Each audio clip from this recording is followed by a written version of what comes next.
प्राणी मात्र का कल्याण तभी हो सकता है जब हम अपने मन को भगवान के श्री चरणों में लगाएंगे। क्योंकि हम लोग तो समय नहीं मिलता कथा श्रवण करने का, और जब भगवान के चरणों में कब लगेगा हमारा मन? जिस प्रकार से हम इस संसार को अपना मानते हैं, संसार के जीवों को अपना मानते हैं, अपनी पत्नी को अपना मानते हैं, वैसा हम परमात्मा को नहीं मानते। जैसे हम इन संसार के लोगों को अपना मानते हैं, उसी प्रकार से यदि परमात्मा को हम अपना मानने लगेंगे तो भगवान के श्री चरणों में हमारा मन लग जाएगा।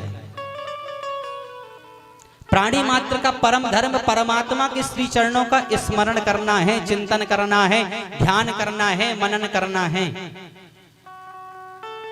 कहते हैं कि जिस प्रकार से माँ अपने बच्चे का निस्वार्थ भाव से स्मरण करती है, चिंतन करती है, वैसे ही हमें भी प्रति क्षण परमात्मा का स्मरण होना चाहिए, चिंतन होना चाहिए, ध्यान होना चाहिए। जिस प्रकार से परदेश गया हुआ किसी स्त्री का पति, वह पत्नी अपने पति का चिंतन करती रहती है प्रतिक्षण, उसी प्रकार से हमें भी जगतपति का प्रतिक्षण चिंतन होते रहना चाहिए। और जब हमें उस जगतपति का प्रतिक्षण चिंतन होता रहेगा तो निश्चित ही वह जगतपति हमें भी अपना लेगा, क्योंकि वो तो जगत के पति है ना, जगत के नाथ हैं, इसलिए उनका एक नाम जगन्नाथ है। पर हम लोग जितना चिंतन लोगों का करते हैं, मकान का करते हैं, दुकान का करते हैं, वाहन का करते हैं, बच्चों का करते हैं, स्त्री का करते हैं, इतना परमात्मा का नहीं करते। यदि हम इतना चिंतन परमात्मा का करने लगेंगे तो निश्चित ही हमारा भी कल्याण हो जाएगा। यह प्राणी मात्र का परम धर्म परमात्मा के श्री चरणों में स्मरण करना है। प्राणी मात्र का परम धर्म है उस अपवर्ग को प्राप्त करना। ये अपवर्ग क्या है बोले? उन्होंने कहा महाराज अपवर्ग कौन सा है? परमात्मा का चिंतन हम करेंगे, पर ये अपवर्ग क्या है?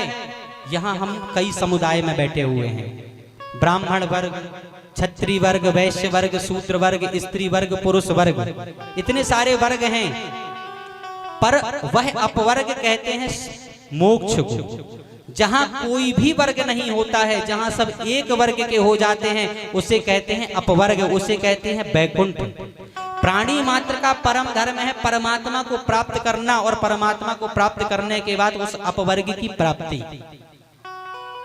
जब हम परमात्मा के श्री चरणों का स्मरण करेंगे, ध्यान करेंगे, तो निश्चित ही हमें अपवर्ग की प्राप्ति हो जाएगी। हमें उस अपवर्ग को प्राप्त करना चाहिए। पर हम जितना अपना समय दुनिया की चीजों में बर्बाद करते हैं, उतना परमात्मा के श्री चरणों में स्मरण नहीं करते हैं। यदि हम भजन नहीं करेंगे, चिंतन नहीं करेंगे, स्मरण नहीं करेंगे, तो हमारे जीवन में बहुत सारी आपत्तियां विपत्तियां आती हैं।